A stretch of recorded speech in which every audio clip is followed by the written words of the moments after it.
ඔයාලා දන්නවද මීළඟ රත්නේ නුවරංකාරිය බිහි වෙලා තියෙන්නේ කොහෙන්ද කියලා? ඒ තමයි කොට්ටාව ප්‍රදේශයෙන්. අපි දැන් ඉන්නේ චන්ද්‍රිකා මහත්මියගේ ගෙදර.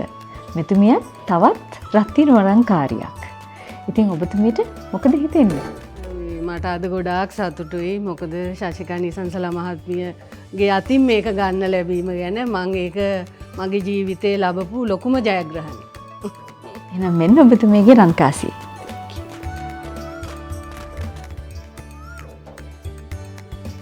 ඉතින් කියන්නකෝ ඔබතුමී කොහොමද මේ තරඟට ඇතුළත් වුනේ?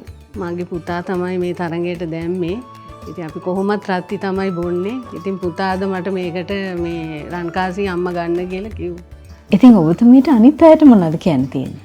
මමත් පාවිච්චි කරන්නේ රත්ති. ඉතින් මම පාවිච්චි කරන්නේ ඒක හරිම උකුයි. වැඩි කෝප ගණනක් හදන්න පුළුවන්. ඉතින් ඔබටත් මේ තරඟයට ඇතුල් වෙලා මං වගේ ජයග්‍රහණය කරන්න නම් රත්ති පැකට් අර මිලදීගෙන ඒ කූපනේ පුරවලා මේ මං වගේ රංකාසියක් දිනා ගන්න.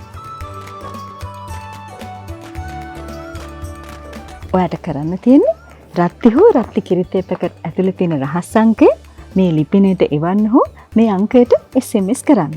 රත්ති නුවරංකාරියක් වෙන්න. රත්ති නුවරංකාරී